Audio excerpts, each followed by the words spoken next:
He didn't walk into her life like a movie star. He arrived more like a quiet question she didn't know her heart had been asking for years. And she didn't appear to him as some red carpet fantasy, but as a calm voice in a crowded room that made everything else fall strangely silent. Keanu Reeves first met Alexandra Grant long before the headlines, long before people would zoom in on photographs of them holding hands.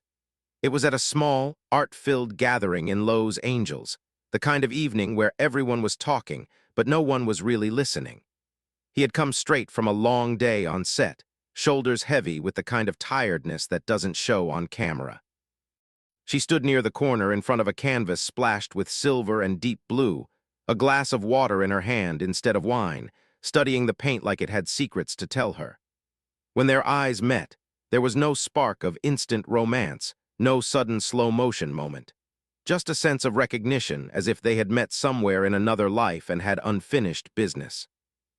They started talking about the painting, but the conversation moved quickly beyond colors and brushstrokes. She asked him what he was reading. He asked her what she was afraid to paint. They spoke about grief without using the word, about loneliness without confessing it directly. Alexandra noticed how carefully he chose his words, how often he listened instead of jumping in, like a man used to carrying stories that weren't his. Keanu saw a calm strength in her, a woman who had clearly known struggle but refused to be defined by it. When someone interrupted them to ask for a photo with him, he stepped aside politely, signed, smiled, did what he always did. But when he turned back, Alexandra was still there, still looking at him the same way, like a human being, not a headline. In the weeks that followed, they stayed in touch under the safest disguise they both knew: work. A friend suggested they collaborate on an art book, his words and her images woven together. It sounded practical, professional. For Keanu, it was a chance to pour pieces of himself into something that wouldn't be sold as entertainment. For Alexandra, it was an opportunity to translate someone else's inner world into color and shape, something she had always loved more than painting her own reflection. Yet underneath the emails and drafts and sketches was an unspoken question neither dared to ask. Were they building only a project, or something far more dangerous for two people who had already lost so much? Late nights in her studio became their quiet ritual. The space smelled of turpentine and old books, soft music humming in the background, city lights flickering through the high windows. Keanu would sit on a worn-out gray sofa, notebook in his lap, writing fragments of text, dreamlike honest, sometimes almost painfully vulnerable. Alexandra would walk around with paint-stained hands, pinning his words to the wall, stepping back, then stepping closer, like she was trying to hear them better with her eyes.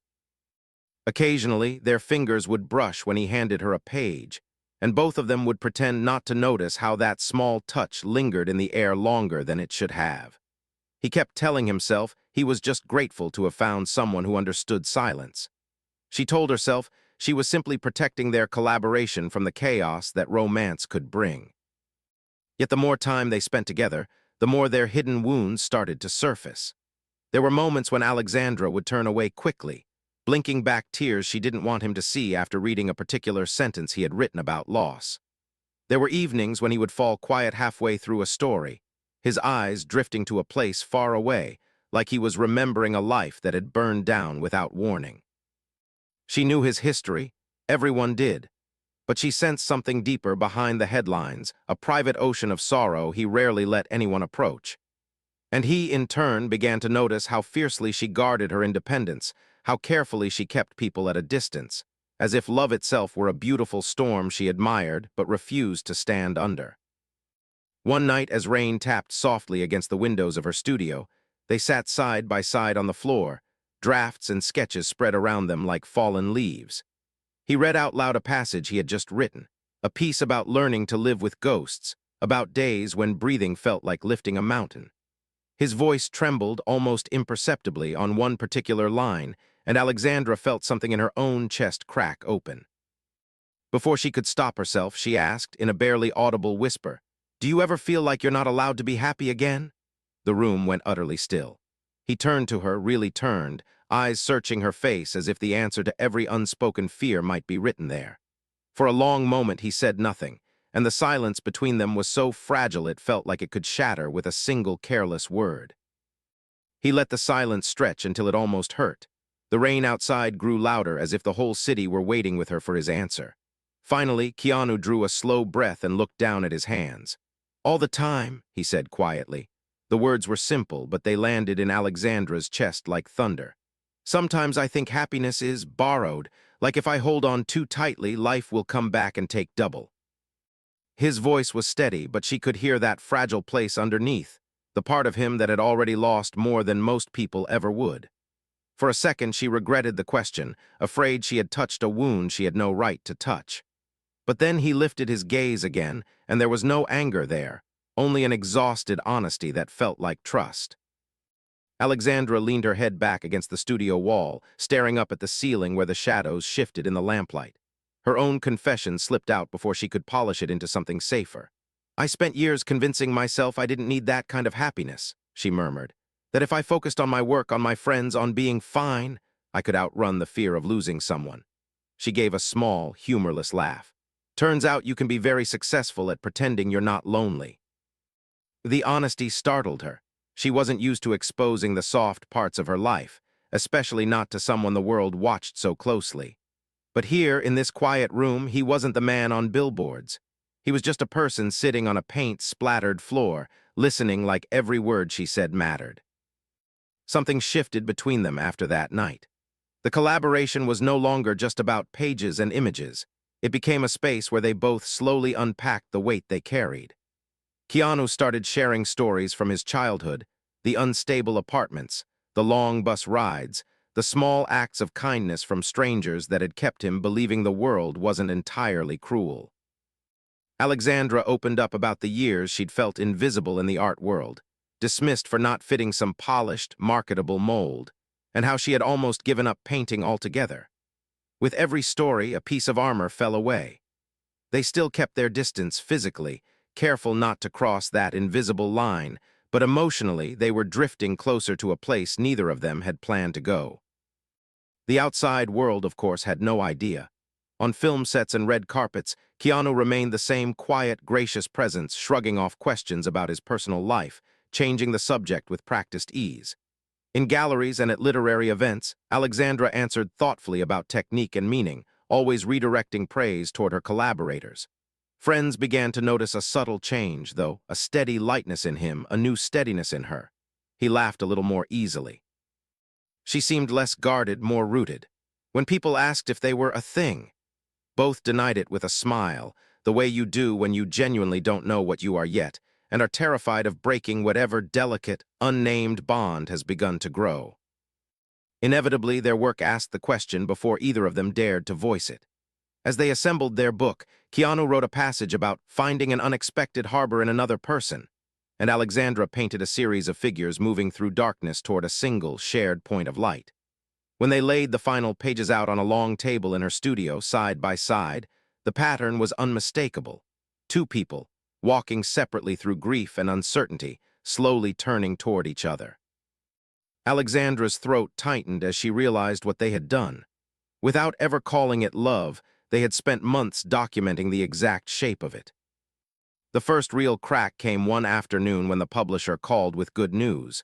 Their book had been accepted, and not just accepted, celebrated. Early readers were moved, some to tears. The publisher wanted to push it, to give it real weight in the world. They should have been ecstatic. Instead, Alexandra felt a sudden, cold wave of panic. Success meant attention. Attention meant questions. And questions meant pressure on whatever fragile, private thing she and Keanu were still pretending was just friendship. After the call, her hands shook as she cleaned her brushes, smearing red across a rag until it looked like a wound. Keanu watched her for a moment, sensing something was off. "You're not happy," he said softly. "Why?" She opened her mouth to answer, but the truth, the one about fear, about how much he'd come to mean to her, stuck in her throat like it had hooks. That night she made a decision that tasted like betrayal, even as she told herself it was protection. When Keanu arrived at the studio with takeout and that gentle, hopeful smile, she didn't invite him in. Instead, she stepped outside, closing the door behind her like a shield. "I think we should take a little space," she said, forcing the words out, her arms wrapped tightly around herself. Confusion flashed across his face, quickly masked by that careful politeness he used when he was bracing for impact. "Did I do something?" he asked. She shook her head too fast. No, no, it's just the book is done. You have your movies, I have my exhibitions. We both know what happens when people start talking. She tried to keep her voice level, but it wavered on the last word. For a long moment, he just looked at her like he was trying to read the lines between what she was saying and what she really meant. Then slowly he nodded, the light in his eyes dimming in a way that made her want to take it all back. "If that's what you need," he whispered. He handed her the takeout bag, their fingers barely touching, then turned and walked down the dimly lit hallway without looking back. He didn't sleep much after that. Nights blurred into each other, hotel rooms, sets, the familiar rhythm of cameras and call times. But underneath the noise of his work, there was a hollow space where her voice used to be. Keanu told himself he was used to this kind of emptiness, that life had trained him to accept sudden absences without complaint. Still, he caught himself reaching for his phone more than once, opening their message thread, and then locking the screen before he could type anything. If she needed space, he would give it. He had lost people by clinging too hard to what couldn't be kept. He refused to risk repeating that mistake, even if it meant walking around with a quiet ache that never fully left. Alexandra tried to bury herself in her art. She filled canvas after canvas, working until her shoulders burned and her fingers cramped, but nothing felt right. The colors were off, the shapes too forced. Everything she painted seemed to circle the same invisible absence, like a silhouette she refused to admit belonged to him. Friends noticed the strain, the way she drifted in conversation, the sudden tiredness in her smile. When one of them gently asked how things were with that actor friend, Alexandra responded with a light shrug. "Oh, we're both busy." The lie tasted bitter. At night, alone in her studio, she would walk past the wall where some of his printed pages still hung. She told herself she should take them down, move on, create distance. Instead, she found herself standing there, reading certain lines over and over, especially the one where he wrote about a harbor that doesn't realize how safe it is. Time passed just slowly enough to hurt. The book came out and began to gather quiet momentum in the world, reviews calling it haunting, tender, unexpectedly intimate. People underlined passages, posted photographs of the pages online, tagged both of them in messages about how the work had helped them feel less alone. Keanu attended a few promotional events, always polite, always grateful, but something was missing from his ease. Whenever Alexandra's name came up, he spoke about her the way someone talks about a distant star, bright, important, and impossibly far away. Alexandra, on her side of the city, handled questions with practiced composure, crediting his words, deflecting any hint of personal curiosity. "We're friends," she would say, the phrase feeling less like a description and more like a locked door. The universe, however, has a cruel way of testing the stories we tell ourselves. One rainy evening, months after that night at the studio door, Keanu was leaving a late meeting when his phone buzzed with a message from a mutual friend. It was short, almost casual. "Did you see this?" Beneath it was a link to an online article. He almost ignored it, but the friend rarely sent gossip. When he opened the link, his chest tightened. Photos from an art event, Alexandra standing under harsh white lights trying to smile, flanked by critics and collectors. In one frame, the camera caught her in an unguarded second, staring off to the side, eyes glassy with a sadness that the captions completely misread. "Elusive artist keeps her distance," one line read. "Cold, detached." Keanu knew that look. It wasn't detachment. It was someone trying not to break in public. He stared at the images for a long time, thumb hovering over her contact name. The careful, self-protective part of him whispered to stay silent. She had drawn a boundary, he had respected it. But another voice, quieter and deeper, reminded him of all the times he'd wished someone had crossed the distance for him, refused to believe his claim that he was fine. At the same time, across the city, Alexandra sat alone in her apartment, her phone lighting up with those same links. She read the words strangers used to describe her, aloof, distant, too serious, and felt a familiar old wound reopen. They had no idea she was holding herself together by threads, that every crowded room without him in it felt a little colder, a little too bright. A week later, the decision was taken out of their hands. Their publisher called with news. A large European gallery wanted to host a combined event, readings, installations, conversations about the book. "You both have to be there," the voice on the other end insisted. "Your dynamic, your chemistry, it's part of what people feel in the work." Alexandra's stomach dropped. Keanu's heart skipped. There was no graceful way to refuse without raising more questions. And so, with equal parts dread and longing, they each said yes. agreeing to stand in the same room again, under the same lights, pretending nothing had changed when everything had. The night of the event, the gallery glowed with warm golden light. People milled around, wine glasses in hand, murmuring about the pieces on the walls, her dreamlike figures, fragments of his text projected in soft loops. Keanu arrived first, dressed simply, carrying that calm presence that made strangers feel comfortable and those who knew him worry a little less. He shook hands, nodded, answered questions. But every time the door opened, his pulse quickened before he could stop it. Alexandra walked in almost half an hour later, in a simple black dress, hair loose around her shoulders, looking composed in that way only people who are barely holding on can manage. For a brief second, the crowd parted just enough for their eyes to meet across the room. It was like stepping back into a memory and realizing it had never really ended.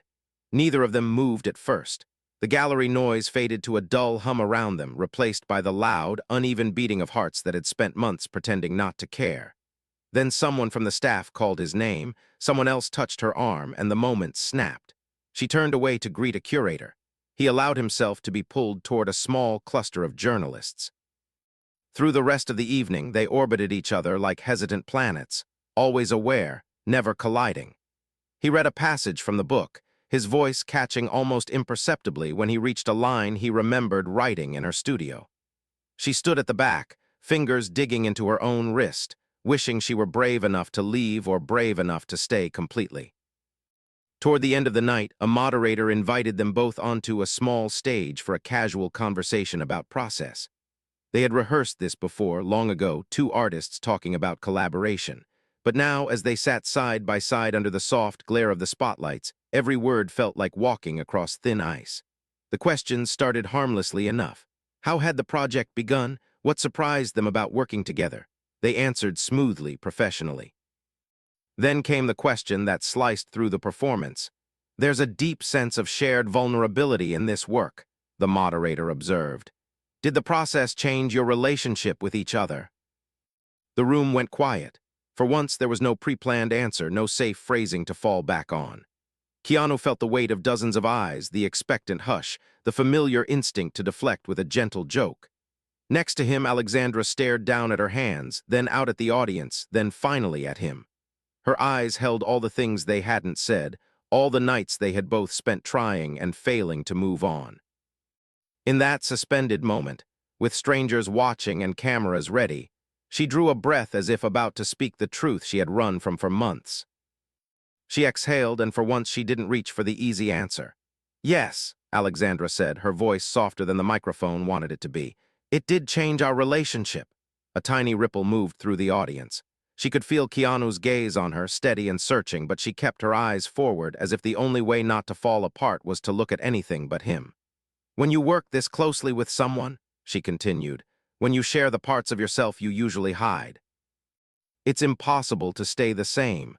Her fingers curled around the edge of her chair. "Sometimes you get scared of how much it matters." The moderator smiled, waiting for more. The crowd leaned in. Keanu's heart pounded hard enough that he could hear it over the soft hum of the speakers. This was the moment he had always avoided, public, exposed, no time to think or disappear. But as he watched her struggle for the right words, some long-hardened part of him finally cracked. He thought of all the times in his life people had chosen silence instead of honesty, distance instead of love. He thought of the nights alone in hotel rooms, of the way her studio had felt like a harbor he never believed he deserved. And something inside him decided that, this time, he would not be the man who stayed quiet and let fear win. He leaned toward the microphone. "It changed my life," he said simply. The moderator blinked, momentarily thrown. So was Alexandra. She turned to him, eyes wide, as if she hadn't expected him to step onto that wire with her. Keanu swallowed, choosing each word with the same care he used at 2 in the morning in her studio. "You write about loss long enough, you start to believe your story is only about that," he continued, voice steady now, low but carrying. "Working with Alexandra.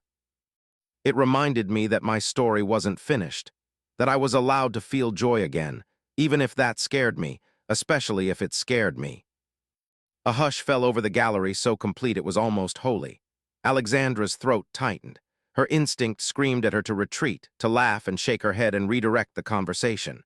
But the old defenses felt suddenly cowardly under the weight of his vulnerability. She remembered the night she had sent him away at the studio door, the look in his eyes when he'd said, "If that's what you need." She had told herself she was protecting them both.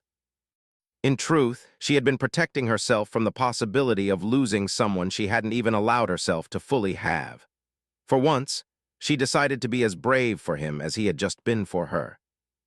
"It scared me too," she admitted, the words shaking but clear. "Enough that I pushed him away." A few people shifted in their seats, sensing the edge they were all standing on. Alexandra didn't look at the audience. She looked only at him now, as if they were back in that quiet studio, surrounded by drafts and sketches. "I've spent most of my life believing that the safest way to love is from a distance," she said. "That if you never step all the way in, you can't lose everything." She gave a small, unsteady smile. "He walked all the way in anyway, and I shut the door." Guilt shimmered in her eyes, but there was something else fighting through it, resolve. "That was my fear talking, not my heart." The moderator, sensing he was no longer needed, let the moment breathe. Cameras clicked quietly from the back of the room, but the story unfolding on that small stage didn't feel like content. It felt like two people finally catching up to themselves. Keanu held her gaze, the pain of the past months mixing with something lighter, almost disbelieving. "I thought I'd imagined it," he said, his voice softer now, meant more for her than for the crowd. "What was between us? After you asked for space, I told myself I'd read it wrong, that the book was the only thing we were ever meant to share." Alexandra shook her head, eyes bright with unshed tears. "You didn't imagine it," she whispered. "I just didn't know how to hold it without breaking." A single tear escaped and tracked down her cheek. She didn't wipe it away. For a heartbeat, time seemed to freeze, two lives balanced on the edge of a choice with a full room of strangers as witnesses. Somewhere in the back, someone cleared their throat. A phone buzzed. The world kept moving, but up on that small stage, something finally came to a stop. They're running. Keanu drew in a breath, feeling the weight and freedom of being known. He could still back away, make a joke, smooth it over. That had always been his way of protecting himself and others. But he thought of the passage in their book where he'd written, "Sometimes courage is just saying yes to the hand you're terrified to hold." He didn't want that line to stay fiction. Slowly, in full view of the crowd, he reached across the small distance between their chairs and opened his hand on the seat between them, palm up, an invitation without pressure. For half a second, Alexandra didn't move. The old scripts ran through her, what this would mean, what people would say, how it might all end in pain. Then she remembered the last time he had walked away from her under a dim hallway light, respecting a door she regretted closing even as it swung shut. She was tired of living in almosts. Her hand trembled slightly as she lifted it, then gently lowered it into his. Their fingers interlaced, slow and deliberate, not like a performance, but like two people finally admitting what had been true for a long time. A soft murmur rose from the audience, not shocked, not mocking, something closer to relief. The moderator cleared his throat, an uncertain smile spreading across his face. "I think," he said lightly, "that might answer my question." Laughter rippled through the room, warm and human, breaking the tension without breaking the intimacy. Keanu and Alexandra both smiled, not at the joke, but at each other, hands still tightly joined. For the first time in months, the space between them felt simple. Not a careful calculation, not a fragile agreement to stay just friends, but an honest, undeniable connection that neither of them tried to hide. Later that night after the event, they found themselves standing outside the gallery under a canopy of soft, yellow streetlights. The crowd had mostly gone home. A few fans lingered at a respectful distance, unsure whether to approach. The air smelled faintly of rain and city stone. For a moment they just stood there, side by side, the cool night breeze washing over their overheated nerves. It was quieter than any red carpet, more real than any staged interview. Keanu turned to her, his voice low. "I'm sorry," he said, "if I ever made you feel like you had to be anyone but yourself with me." Alexandra shook her head immediately. "You never did," she said. "That was the problem. You made it feel safe, and I didn't know what to do with safe." He let out a soft, disbelieving laugh. "We're both really bad at letting ourselves be happy, aren't we?" She smiled, a real one this time, the kind that reached her eyes and stayed there. "Maybe," she answered, "but we're pretty good at trying again." For a moment they fell into a comfortable silence, the kind they'd always shared so easily in the studio. Then more seriously, she added, "I can't promise I won't be afraid sometimes." He nodded. "I can't promise I won't be either." He squeezed her hand, gently but firm. "But I can promise I won't run if you don't." She studied his face, the familiar lines of kindness, the quiet, stubborn courage, and finally nodded. "Deal." As they walked away from the gallery, past posters with his face and reviews of her work, neither of them looked back. The paparazzi would eventually get their photos. Articles would be written, opinions thrown around, strangers deciding what their connection meant. That noise would swell and fade the way it always did. But beneath it, something quieter and far more powerful had taken root. A love that hadn't burst into existence overnight, but had grown slowly from respect, shared pain, and a relentless, gentle kindness. A love they had both nearly lost because they were too used to living with loss. In the months that followed, they continued to build their lives, films, exhibitions, new projects that had nothing and everything to do with each other. They were seen together more often now, walking hand in hand, sharing small glances that spoke of private jokes and long conversations. Some people cheered, some criticized, some simply moved on to the next headline. But for them, every ordinary day held a quiet miracle. Making coffee for two, waiting outside a studio, reading beside each other in the same room without needing to fill the silence. Their story wasn't perfect. There were arguments, misunderstandings, long stretches apart because of work. Fear didn't vanish overnight. It simply grew less powerful than their willingness to show up again and again. On hard days, they would return to the book that had started it all, tracing underlined lines with their fingers, remembering how far they had come from that first conversation in a crowded room. And every time they hit that passage about an unexpected harbor, they would glance at each other and smile, both fully aware now of what they had nearly walked away from. In a world that expected Hollywood love stories to burn bright and fade quickly, theirs stayed quiet, steady, and real. It didn't arrive with fireworks. It came like a question, then a friendship, then a choice made in front of a room full of strangers, and more importantly, in the small, private spaces of their own hearts. It was, in many ways, a love story no one expected, not because of who they were, but because of how gently, stubbornly, and courageously they learned to hold on. And perhaps that is why it resonated so deeply, not as a fantasy, but as a reminder. That even after loss, after fear, after years of telling yourself certain chapters are closed, life can place another person in your path who quietly rewrites the ending. All it takes, in the end, is the courage to stop running and the humility to reach out, take their hand, and whisper, "Stay."